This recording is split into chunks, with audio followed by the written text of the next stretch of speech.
O assunto agora é o Supremo Tribunal e a relação com o Planalto, gente. Nós dissemos aqui, faz tempo que a gente diz que tem alguma coisa muito estranha acontecendo por baixo dos panos. E ultimamente, isso tem se revelado verdadeiro, né? Eu achei que apenas eu tinha essa visão, né, estranha de que quando em relação ali às críticas do STF sobre o Jacques Wagner, sobre a falta de empenho de Lula, né? Quando o Supremo cobrou de Lula e cobrou do Jacques Wagner, né? A questão da votação da PEC. Foi estranho. São três poderes, um poder independente do outro, um não pode se meter no outro, mas o Supremo estranhamente cobrou o governo Lula, né, e tratou o ato como uma traição. E eu venho falando que é estranho isso daí, porque como é que, né, é como se tivesse alguém ali, uma conversa antes, e parece que não sou apenas eu quem tenho essa visão, não.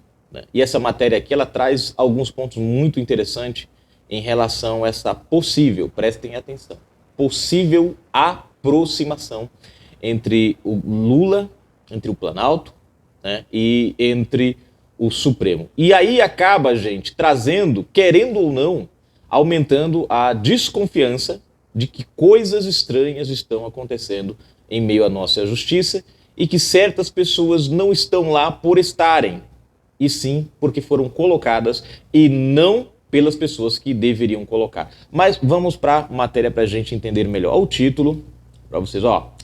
STF e governo Lula em crise conjugal. Acabou o amor, e acabou o amor, e acabou o amor. Enfim, vamos para a matéria. Vamos para a matéria, que a matéria aqui é bem interessante. Se você não é inscrito no canal, se inscreve agora mesmo, ativa o sininho das notificações e marque aí a opção receber todos os vídeos. Se você está assistindo a gente numa outra rede social, corre aqui para o YouTube rapidinho, põe aí Canal Brasil de Notícias na busca, se inscreve no nosso canal. Lembrando que na descrição tem chave Pix para você que quiser ajudar, que você quiser colaborar com o nosso trabalho, daquela forcinha. Tem as nossas lives também, todos os sábados às 20 horas, 30 minutinhos, com seu comentário. Esse é um assunto que você pode vir trazer, a gente comenta, debate, você traz seu ponto de vista e a gente lê todos os comentários do chat. E tem no final da descrição o nosso Twitter, onde você segue a gente e não perde nenhuma das matérias. Olha só, gente.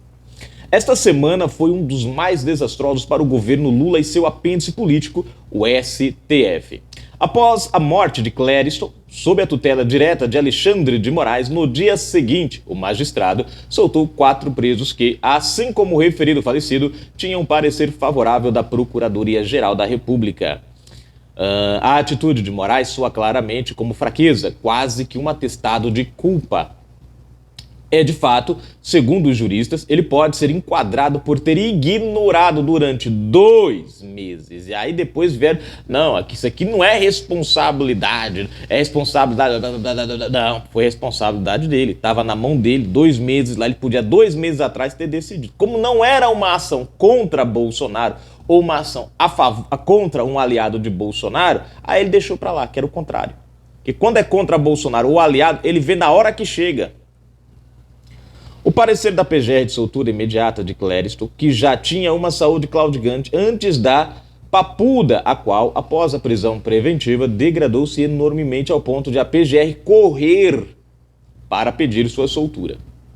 Hoje, não são somente os direitistas, presta atenção, hoje não são só os direitistas que veem na demora de Moraes um ato de negligência direta. A própria fala do presidente do STF, Luiz Roberto Barroso, na última quarta-feira, com um claro semblante de abalo, demonstra que tal ato definitivamente não caiu bem, nem mesmo dentro da corte.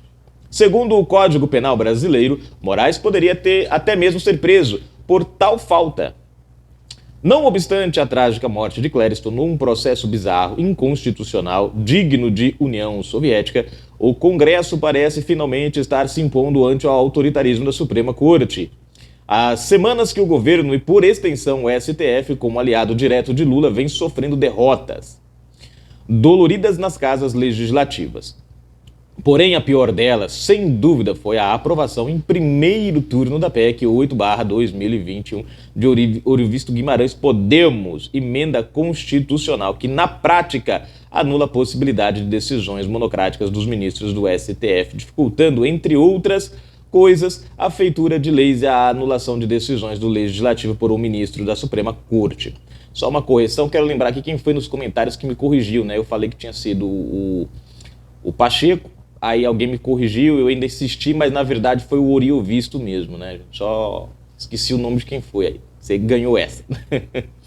Trata-se do maior golpe ao STF em anos, uma clara focinheira colocada nos ministros, deuses que se arvoraram por anos como supremos de tudo, não só no meio jurídico das altas cortes, mas até mesmo nos meios políticos, através de interferências nas casas legislativas e no executivo. Eu venho falando para vocês aqui. O interessante foi notar como o PT ficou abalado com a decisão do Senado. Afinal, atualmente, o seu poder de ação no Congresso é limitadíssimo, restringindo-se à liberação de emendas parlamentares. E o que o PT tem a ver? Simples. Porque o Supremo era o lugar aonde o PT recorria toda vez que as votações não saíam do agrado do PT. Se alguém aprovava alguma coisa, o PT não queria que aquilo fosse aprovado, ele corria para o Supremo.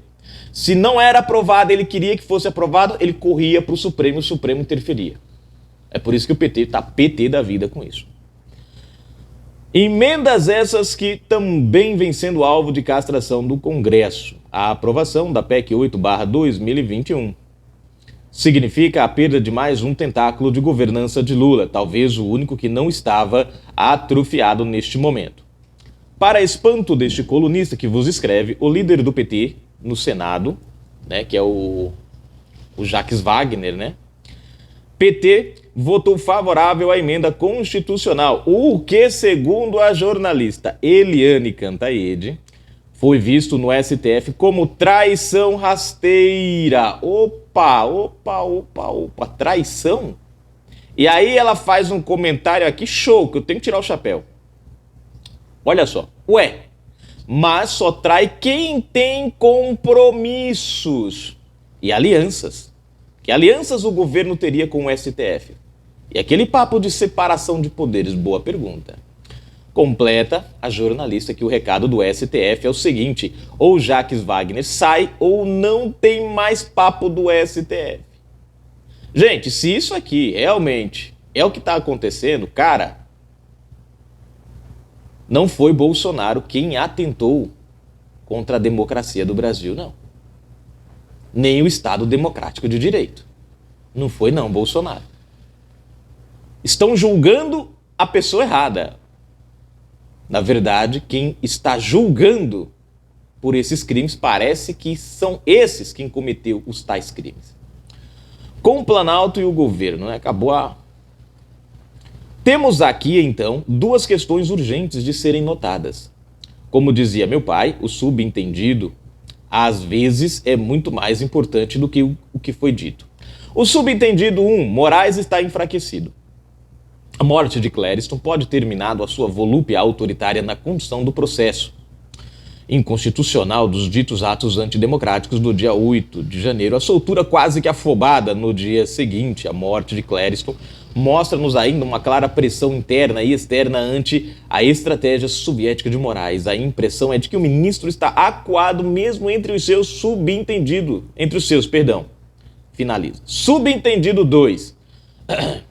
A aprovação da PEC 8/2021 demonstra a incapacidade do governo de blindar o STF ante a oposição no Congresso, bem como a perda de influência que sempre demonstrou ter sobre o Senado Federal. A aprovação no primeiro turno da proposta de emenda constitucional 8/2021 pode até significar que o impeachment de Moraes ou um processo por negligência ante a morte de Clériston não seja algo tão distante assim.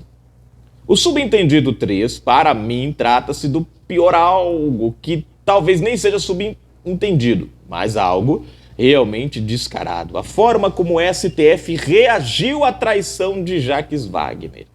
As claras, gente, eles nem esconderam. A cobrança foi para todo mundo ver. Não foi escondido.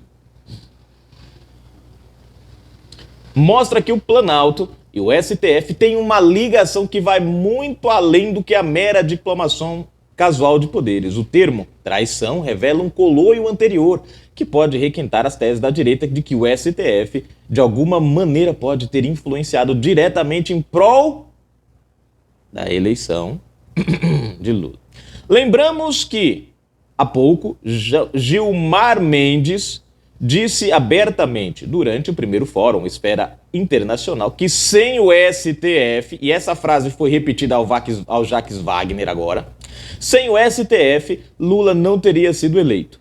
A fala para o Jacques Wagner foi que decisões do Supremo, que agora está prestes a ser limitado, graças à liberdade dele fazer o que ele quiser, o Lula tinha voltado ao poder. Bom, Gilmar Mendes, Lula não teria voltado... aqui, vamos lá. Em suas exatas palavras, se hoje nós temos a eleição do presidente Lula, isso se deve a uma decisão do Supremo Tribunal Federal e que Barroso, durante um evento da UNE, referindo-se ao STF e TSE, que é composto também por ministros do Supremo Tribunal Federal, disse: nós vencemos o bolsonarismo. Olha só, um diz que graças a eles Lula está de volta, o outro diz: vencemos o bolsonarismo. Pois bem, está aí sob o sol do meio-dia. O assustador é que tudo aquilo que a dita extrema-direita falava há pouco e que a imprensa e os setores políticos e a esquerda viam como uma conspiração tola de bolsonaristas, aos poucos começa a se materializar ante os olhos de todos. E à medida que Lula perde espaço e as batalhas no Congresso, a partir do momento que o STF perde força e os eventos como a morte de Clériston mancha de sangue a atuação de Moraes e o consentimento covarde dos demais ministros, fica mais evidente que uma espécie de ligação escusa, feita por debaixo dos panos entre Planalto e STF, não é algo tão ficcional assim. A desconfiança popular é sempre o princípio da revolta, e como nos casamentos, o fim de um relacionamento geralmente é seguido da exposição raivosa dos defeitos dos defeitos.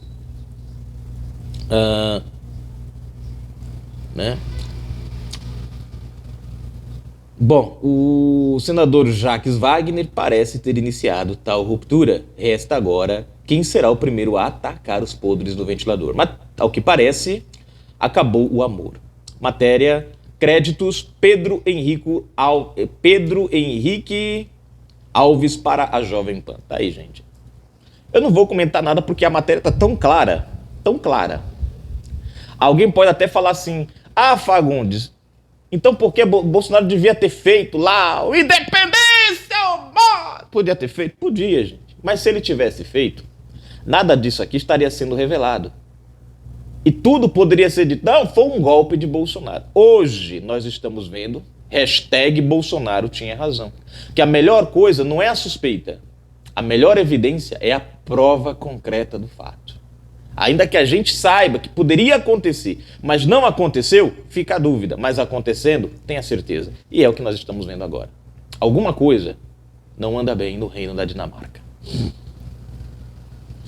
Bom, comentários pra gente finalizar. Alex Rocha.